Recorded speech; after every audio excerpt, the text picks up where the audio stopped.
Nous accompagner tous les jours.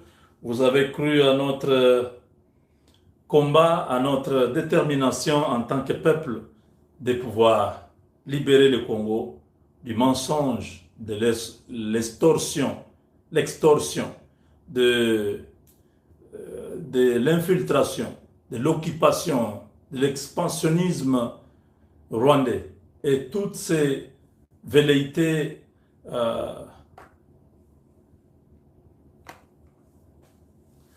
au niveau de la sous-région. Aujourd'hui, la RDC est en train de s'affirmer comme une puissance continentale, d'abord régionale, continentale et même mondiale.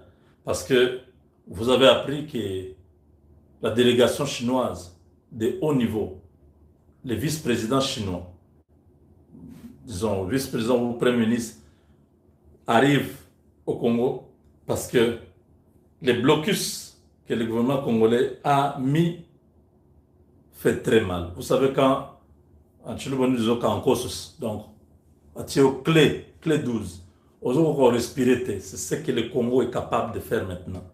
Il y a quelques années, je disais, nous devons commencer aussi à prendre des sanctions contre les grandes puissances. Les gens m'ont dit, tu es fou ou comment? Je dis, oui, oui. Ce n'est pas seulement à ces grandes puissances de prendre des sanctions contre nous. Nous avons des choses qu'ils ont besoin. Si nous refusons avec nos biens, oui, ce sont des sanctions. Nous interdisons la sortie de nos minéraux. On sanctionne la Chine. Ils nous ont menti. Ils nous ont roulé. Les entreprises chinoises ont roulé tout un État, la République démocratique du Congo. On perd 500 millions de dollars chaque mois dans ces faux contrats renégociés avec Gilles Alinguete et ses amis. Tous ces gens-là doivent être en prison. Gilles Alinguete et toute sa bande, ils sont nombreux. L'actuel ministre du Plan, Guilhem Nyembo, et tous les autres. Ces gens-là doivent être arrêtés. Ils ont trahi la République. Je dis bien, je répète, ils ont trahi la République. Beaucoup ne savent pas pourquoi Gilles Alinguete a pris une pension, une retraite anticipée. Ils nous ont fait du mal. Et ils ne peuvent pas être libres pour manger cet argent-là qu'ils ont reçu. Ils doivent rendre des comptes à la République. La justice doit s'élever, la justice doit frapper dur. Toute la liste là, vous aurez ça. Je vais lire tous les noms des personnes qui étaient dans cette commission-là. C'est des gens sans cœur qui n'aiment pas le Congo. Vous allez dans une négociation où le pays doit gagner l'argent. Vous acceptez d'être corrompu par ces Chinois-là et sous-estimer ou sous-évaluer les contrats. Aujourd'hui, ces mêmes Chinois refusent de payer la DGI, ils refusent de payer leur fisc, ils cherchent des couvertures, ils appellent des ministres, ils appellent des conseillers du président, ils appellent des grandes personnalités, ils appellent les membres de famille du président pour que ces derniers puissent les couvrir, qu'ils payent moins. Là, ils doivent payer 20 millions parce que XY a interféré. On dit non, comprenez, il faut réduire un peu. Ils payent 8 millions. 12 millions, c'est perdu. Et celui qui a joué ce rôle-là, il a 2 millions ou 3 millions dedans. C'est quoi ça? Ce temps est révolu. La RDC devient de plus en plus une grande destination pour de grandes affaires. Ce n'est pas seulement les États-Unis qui nous cherchent aujourd'hui. Demain, vous verrez beaucoup d'autres nations vont suivre. Alors, après l'élection, je dis bien après l'élection de la RDC comme membre non permanent du Conseil de sécurité, au nom du chef de l'État, la chef de la délégation du gouvernement congolais, Madame Kai Kwamba, vient de prendre la parole en ce moment à New York pour célébrer cette victoire.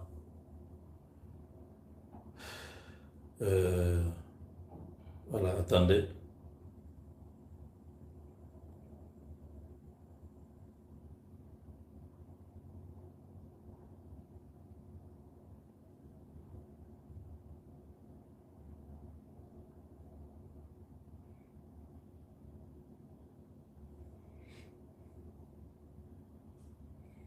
Voilà, le message est adressé au monde.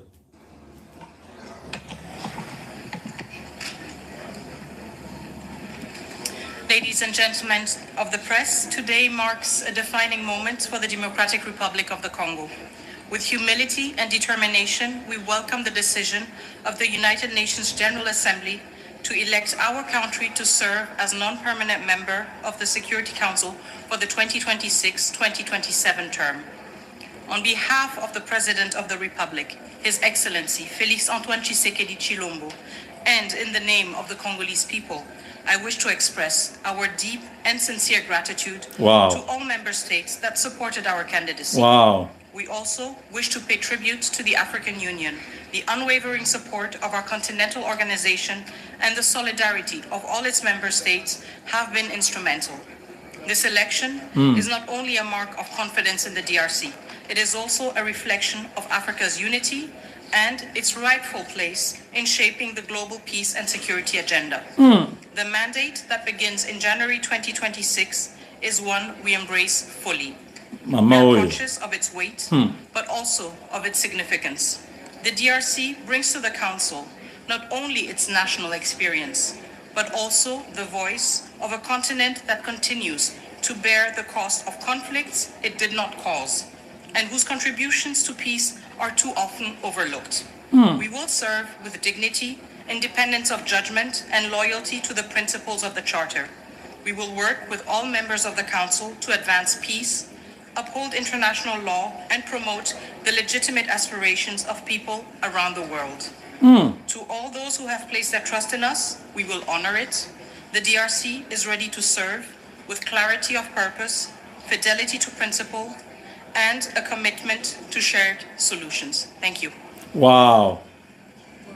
Wow. More focus on the issue in the eastern border of DRC. Demande la guerre qu'il y a à l'est.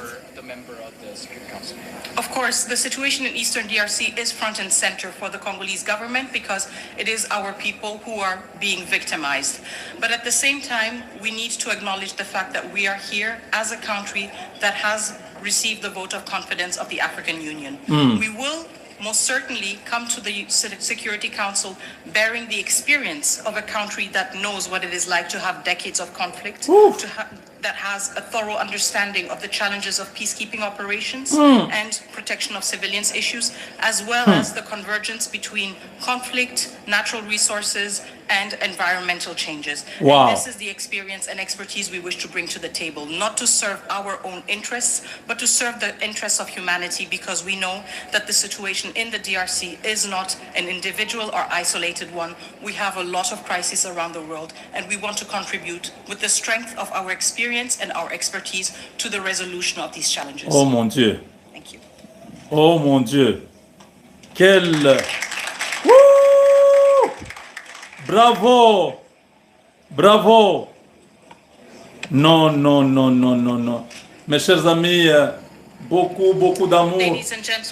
Beaucoup d'amour pour cette dame, Kaikwamba, toujours incontournable. Une dame qui confirme la grandeur, le standard haut de la RDC. On a minoré, sous-estimé la RDC il y a quelques années. On pensait qu'il y avait des gens qui ne peuvent pas parler l'anglais comme les Rwandais. Vous avez du répondant. Aujourd'hui, une dame qui immobilise les Blancs, qui sont là, un parterre de journalistes, qui l'affrontent en face et qui ont une réponse directe. Et vous avez suivi comment elle a été ovationnée. Ça, c'est le premier message.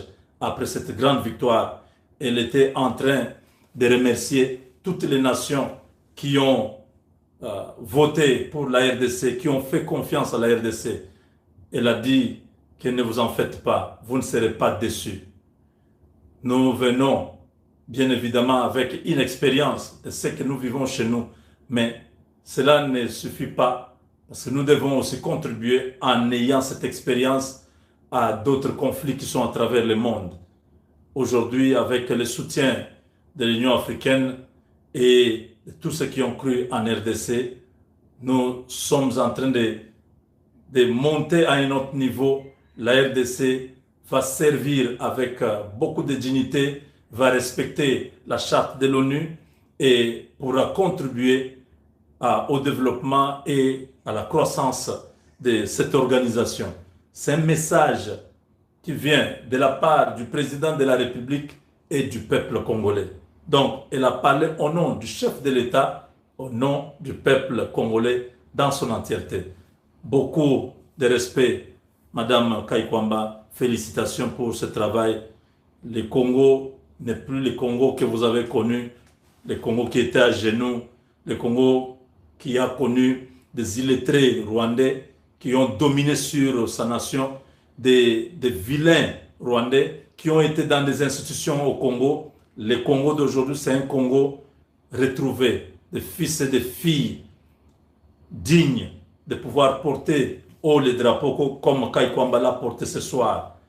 Nous allons continuer à chanter notre hymne national avec le front redressé, non avec un front longtemps courbé. Nous regardons devant l'avenir, le devenir. Et tout ce que le Congo détient pourra être un atout pour un grand changement. Nous croyons fermement que tout ce qui se fait maintenant n'est pas un fait isolé, c'est une combinaison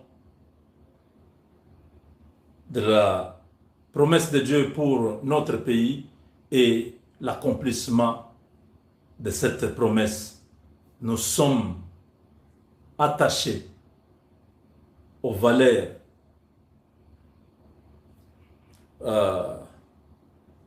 universelles.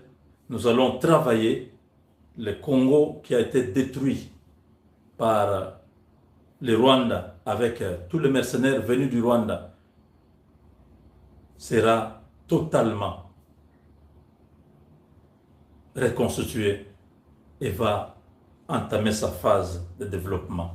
Voilà, chers amis, vous avez vu vous-même le nombre de pays, de personnes, les diplomates et tous ceux qui ont cru dans ces votes. C'était des votes très serrés, avec beaucoup de tension. Nous avons gagné, nous avons bataillé dur et nous avons mérité cette place. Merci encore une fois à tous ceux qui travaillent dans l'ombre, que nous ne connaissons pas, qui font en sorte que les choses marchent. Et nous bannissons tous ceux qui sont en train de travailler dans le sens de détruire cette avancée que nous avons sur nos ennemis. Ils se réveillent toujours tard. Les gens ne doivent plus continuer à regarder à gauche, à droite. Regardons tous le gouvernement congolais, les chefs de l'État et tous ceux qui sont en train de faire. Encourageons, soutenons-les, parlons positivement, enlevons toutes les paroles négatives. Bannissons toutes les mauvais souhaits. Pensons positivement. Le Congo est sur le bon chemin. Ne suivez pas les détracteurs qui vous racontent n'importe quoi. Ils savent très bien que le temps où le Congo pouvait perdre est déjà passé. Aujourd'hui, nous sommes déjà très loin. C'est une victoire que vous ne pouvez pas imaginer. Ça se parle partout en Europe en ce moment. Toutes les chancelleries au niveau mondial parlent de la RDC. Certains se réveillent, se disent, mais on nous a dit que c'est un pays où il y a seulement la guerre. Je dis non, vous êtes en retard. Les choses sont en train de s'accélérer au point que l'assurance monte du côté des États-Unis pour venir vite dans ce pays et commencer les partenariats comme nous l'entendons ensemble, un partenariat qui pourra être bénéfique pour nos deux peuples, le peuple américain et le peuple congolais. Merci, chers amis. On se retrouve dans la troisième partie. Nous allons, cette partie-là, nous allons vous parler toujours de ce qui se passe à New York. Il y a un double événement. En dehors de cette victoire, il y a une autre victoire. En dehors de cette victoire, il y a une autre victoire. Je vais vous en parler tout de suite. Avec Dieu, nous vaincrons.